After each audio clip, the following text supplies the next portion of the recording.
Hey, how y'all doing out there in YouTube land? This Stiletto coming at you from the Wild Wild West. Well, today's part 4. My day off today, so I'm going to do part 4 today. Part 4 of the folders that are in my collection. I'm not saying these are the best knives or anything like that. I'm just talking about knives that are in my collection that I would choose for soldiers. And these are the knives that are in my collection that I wish Cold Steel and other manufacturers would make in all blacked out versions, all tactical versions, blacked out versions, or black and OD green, or black and dark earth, or something darker finishes that are non-glare for soldiers. Because I think all these folders would be great knives for soldiers also. First, let's start off with this one. Now this one I have in Oz 10. Also I have 2 of the Oz 10 ones of these. This is the original. This is Oz 8. Oz 8 Raja.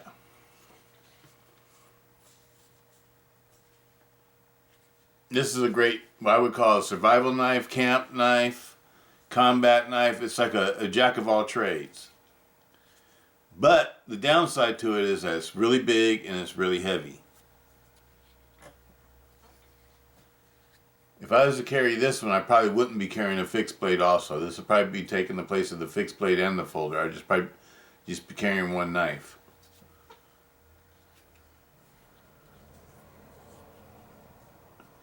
Beautiful knife though. This is good for all sorts of stuff. Super heavy duty. One thing I always wish that they would do though, I always wish that they would have made G10 handles for these instead of just Grivex. Or maybe offer it with G10, a G10 version. And let this be like the light version. Offer a G10 version with the S35 VM blade. That'd be nice. This one right here is the Oz 8, the original Oz 8 version. Now they have them in Oz 10A. Oz 10A is a really good steel for this knife. Six-inch blade. I can't remember what the exact weight was. I know it was like 13 ounces or something like that. I can't remember exactly. Next up, y'all know. Now, they made these in black, DLC black and OD green at one point. And they also had, at the end, when they were making these in S35 VN, I think it was, or was it CTS-XHP? I can't remember. But towards the end of their production, Cold Steel offered them with several different colored handles. Like blue and, I don't know, different colors. I can't remember all the different colors. But that's when I wasn't into different colors and stuff. I didn't get into buying all the different colors. I just got the OD green ones and the black ones. I purchased all of mine brand new. Before they got expensive. This one right here is my newest one. This is a GSM one. It bites down really deep into the blade, but it doesn't go into blade lock or a fixed blade mode. But it does bite down pretty far. The other one I got went into fixed blade mode. This one doesn't do that. But it does bite down deep and lock.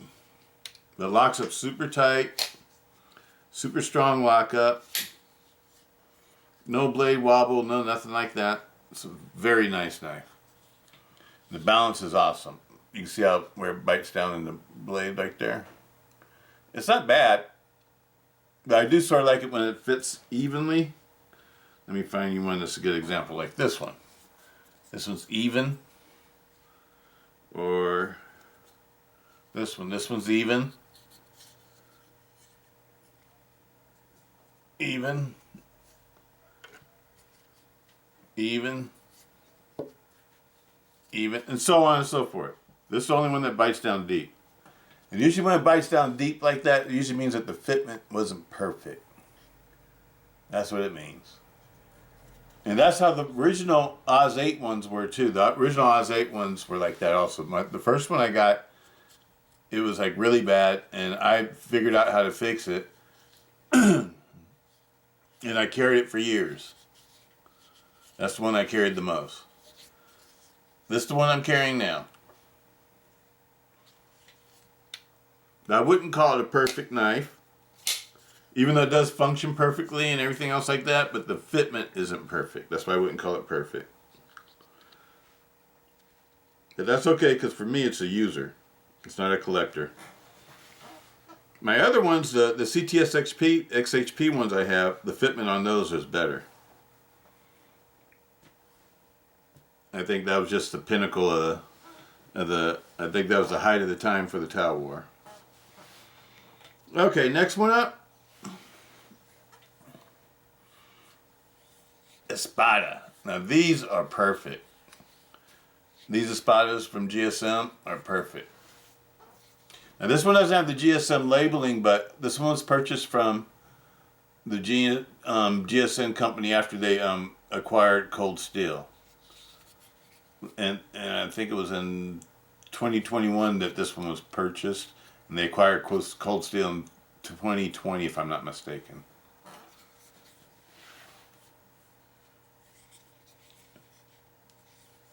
So I call this one the GSM Cold Steel, even though it doesn't have the new labeling. And this one is perfect. This one is perfect. So it could be, I don't know, it could be a Cold Steel one. It could be one of the last Cold Steel ones that Cold Steel was having manufactured in Taiwan. And maybe the company was sold, and then GSM received them and sold them. Because now I notice that the new Cold Steels with the new GSM Cold Steels have the new labeling. That's the only reason why I'm making a point about that.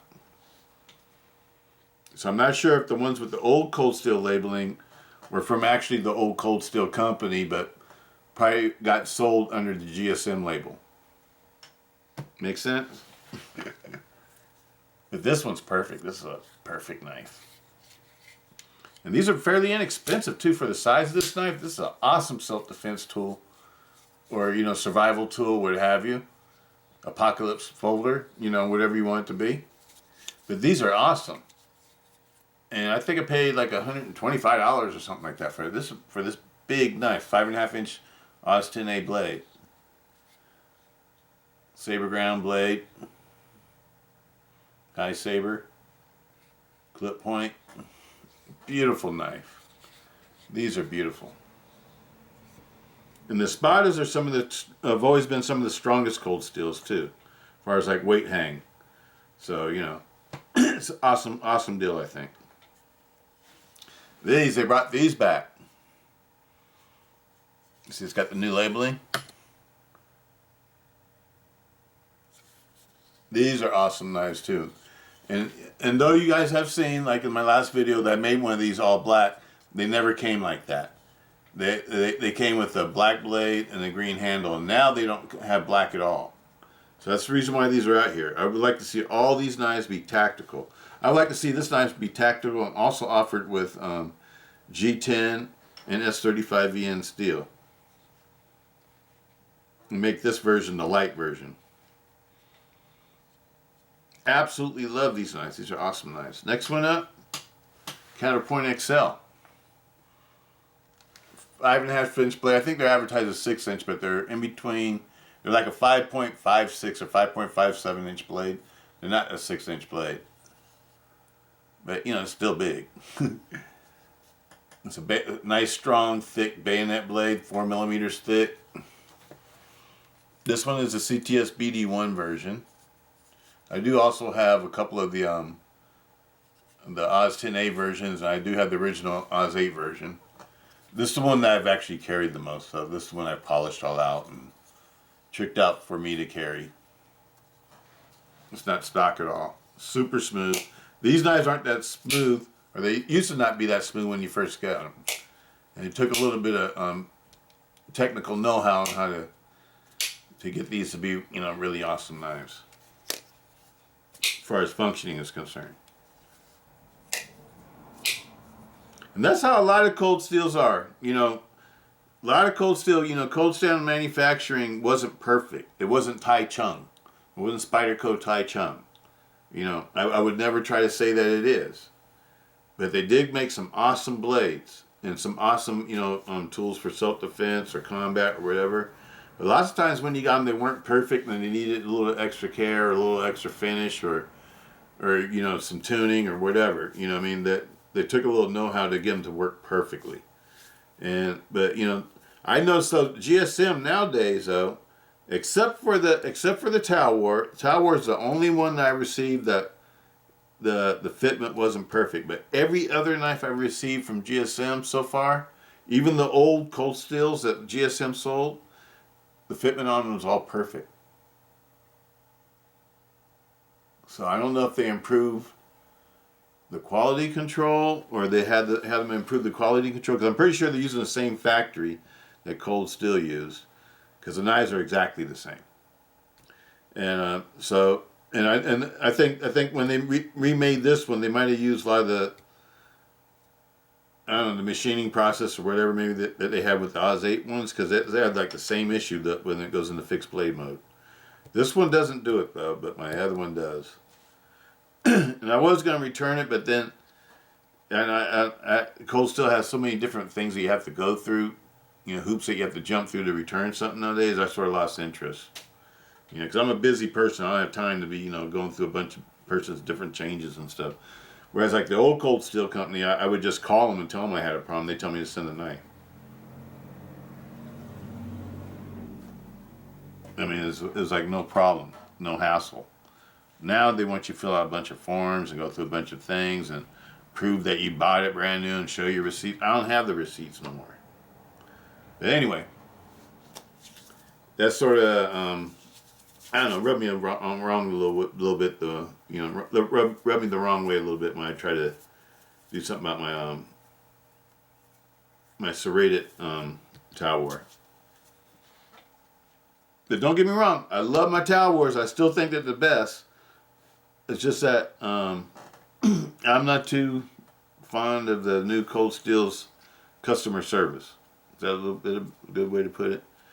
And I want to be fond of them, you know, because I love Cold Steel. I don't want Cold Steel to get messed up in any kind of way. So I hope they improve that or make it easier to get things repaired or to get their things, you know, serviced under their warranties or whatever. You know, or you know, go ahead and just honor their warranties, you know, like they should.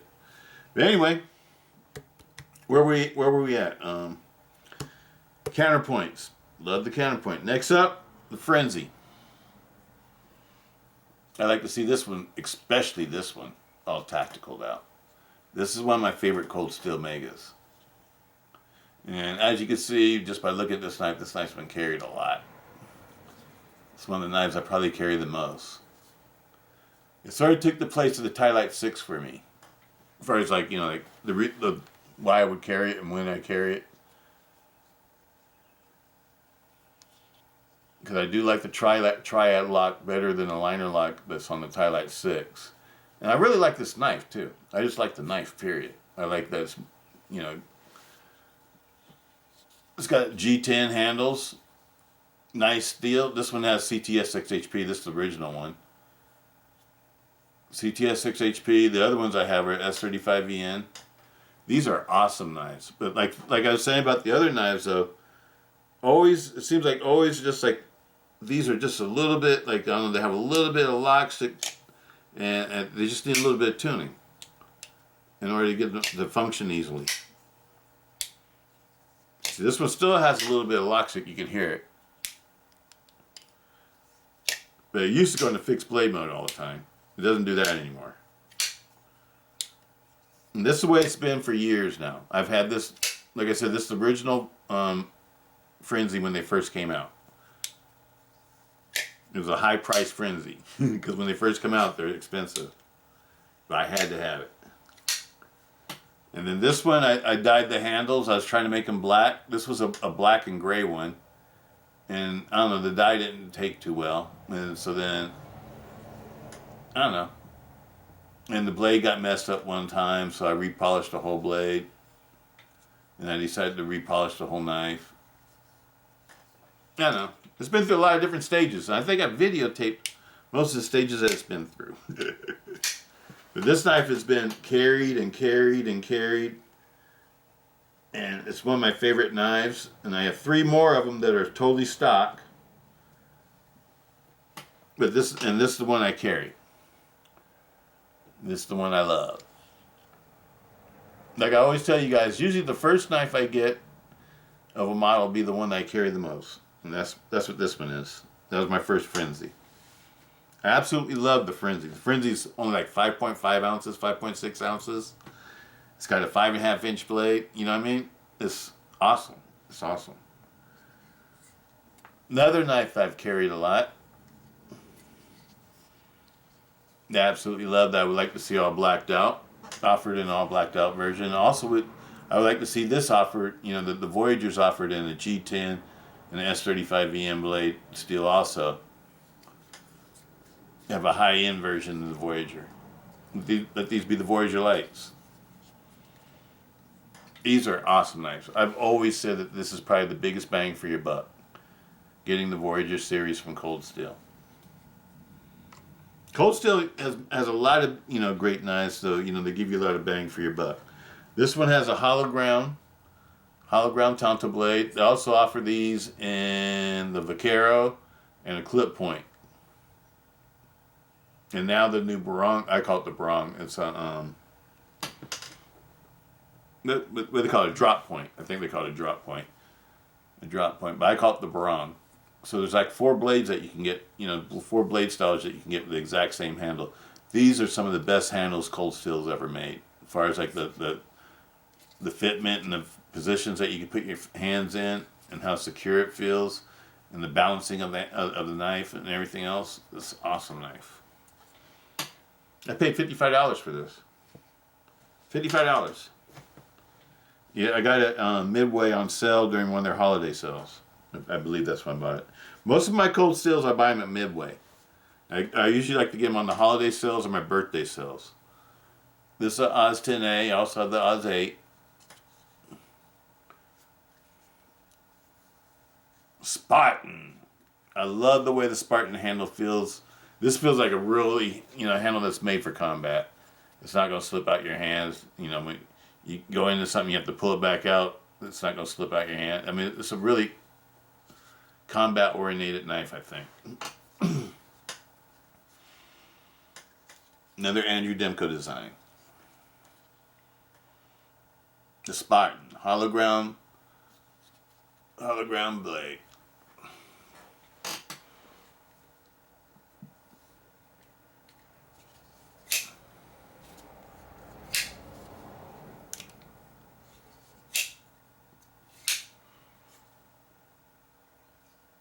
Awesome knife.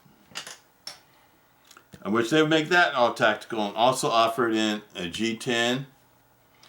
I'd like to see this in G10 and a S35 blade too. They've been making it like this forever. It's time to step up the game a little bit. Don't step down the game, GSM. Step up the game. Don't step down, step up. That's how you get more fans. That's how you get the old Cold Steel fans to buy new knives. The old Cold Steel fans aren't going to buy knives that are less quality than the ones they already have. They'll buy knives that are more quality than the ones that they already have. Hope you get that right.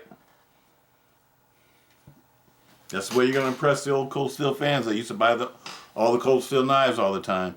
You got to keep on improving on them. You don't go backwards, you go forwards. The best days for Cold Steel should be ahead of them, not behind them. Keep moving forward. Another one I would like to see all blacked out. Come on now, they're making this in a Tonto. Come on, give me the all blacked out one. Give me a DLC. Y'all using the perfect materials on this one. But, yep, just step it up a little bit and make it all blacked out one. Offer all blacked out one too. AD-10. We all know about this one. We don't need to go through the specs on this one. This one's had, I polished the liners and everything to make it super smooth. This one I carried for a little while. So this one's a used one. It's been used. And you can tell by how easy it operates that it's been tuned by me. Absolutely love it. AD-10. Next one up. AD-15. Now they offer this one in OD green and black. This is the black version with S35 stainless steel.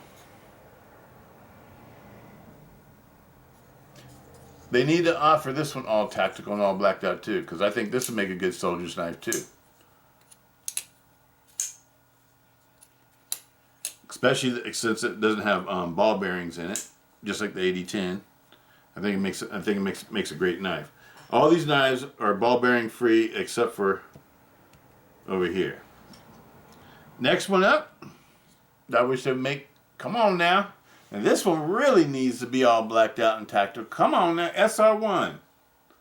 SR1. Needs to be all blacked out. Need to offer a tactical version of it. Beautiful knife. This is one of my all-time favorites. This one's one that I used to carry too.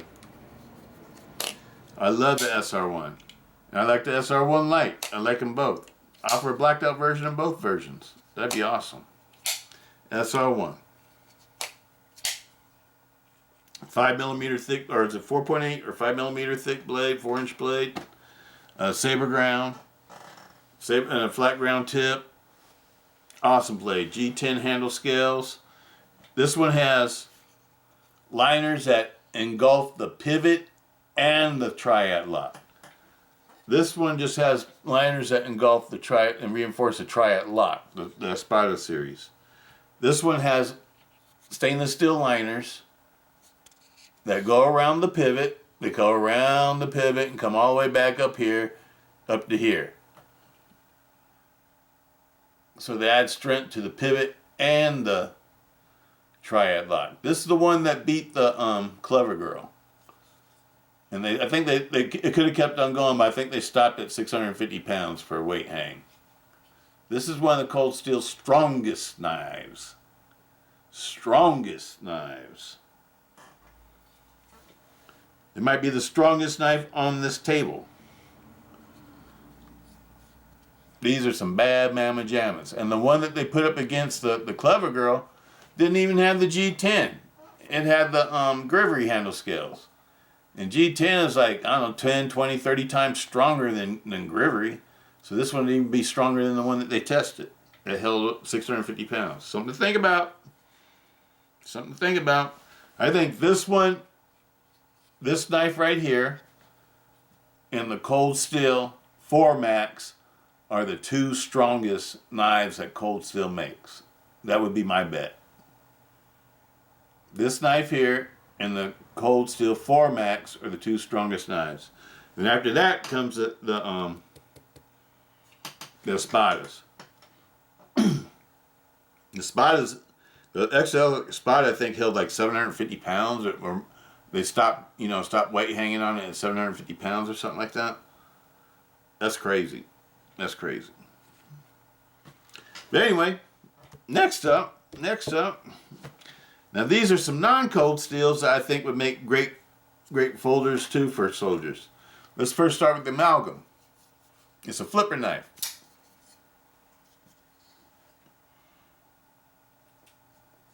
It's got carbon fiber over G10 handle scales. And these are really nice handle scales. I really like these. It's got the compression lock. I can't remember how thick the blade is. It looks like about 3.5mm, maybe a little bit more.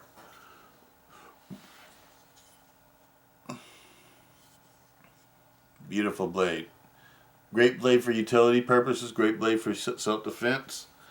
I would like to see this one all blacked out. I think this would make a great knife for soldiers too. Not soldiers in dirty areas though, because this is a ball bearing knife. And one of my favorites, one that I probably carried the most out of any knife on this table. Well, I don't know, I've carried the Frenzy a lot though, so I don't know if it's between this one and the Frenzy. And I carried the SR1 a lot too. And I carried this one a lot, the AD-10, when it first came out. This is the second version of the AD-10. The first one was a hollow ground. Sliver axe. Absolutely love the sliver axe. One of my favorite work knives of all time. I think this would make a great knife for a soldier too, because it's just a handy knife. It's a handy knife. That's the way I describe it. And this one I absolutely love. Now I always get the number wrong on this one. It's a 462 or Whatever. Let me see if it says it on the blade.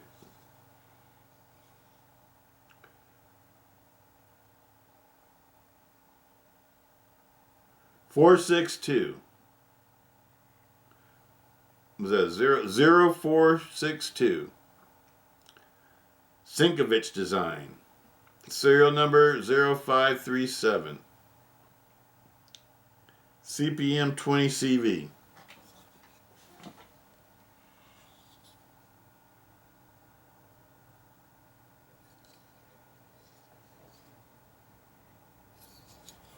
Absolutely love this one. This one is awesome because it only weighs like 3.5 ounces. As big as it is. So for uniform people, this would be a super light knife to EDC for an everyday folder. They need to make it all black though. Titanium frame lock with real carbon fiber. Beautiful knife. ZT. This is my first ZT, and I absolutely love it. It's one of my favorite frame locks because I like the size of it. It's a strong knife. It's a well-made knife. It's high quality materials. Fit and finish is top notch. I would highly recommend them. I got 2 of these. This is the one I carry. It's in my rotation drawer for knives I carry. Not for this year though. It's like in my rotation drawer for older knives that are my favorites. This is one of my favorites for frame locks. Absolutely love it. But that's it, people. That's all my choices out of my collection that I think would make great knives for soldiers. They just need to give them some non-glare finishes and non-glare pocket clips, and sometimes upgrade a little bit better handle materials and maybe blade steels. These are awesome knives. I wish they would. Especially GSM. This is mostly pointing at GSM because most of the knives I'm talking about are cold steel knives. Because I think the best knives for a soldier are triad lock knives. Because I think a soldier needs to have a lock that he or she can really depend on. Something that they know is not going to fail on them in a stressful situation. And the one that I didn't include in here that you might want to ask about is a Scout. Because through DLT training, you can get one with a DLC coated blade and OD green handle scales. This one's been modified. This is one that I swapped around. It was originally a black handle scales, just a regular Scout. And this is the one I used to make my black Scout. These are the handles that really go on the black Scout. It's supposed to be OD green and black. But as you can see, it made a really nice knife too, secondary knife. I like it with I like this one better with the lighter with the green handle scales as opposed to black handle scales. But anyway, can we sit this one in here too? Let him join the club. See if we can make some room for him. Put it right there. How's that? Actually, it should go boom. Because I was trying to get them in blade sizes. Because it's a 4-inch, it's a 4.5 inch, 5.5 inch, 5.5 inch, 5.7 inch, 6 inch, and this is 6 inch too. Oh, I see what I was doing because I like to carry these two with this one. This 6 inch. Okay. Well, that's it, people. That's it for today. I'm gonna put this one out there today. Today's March 26th, I believe. Saturday, March 26th. It's my day off. Just kicking back, relaxing, getting ready to go for a little motorcycle ride, go out and get something to eat somewhere, hang out for a little bit. Probably just come back home. Just a regular day for me. Nothing special.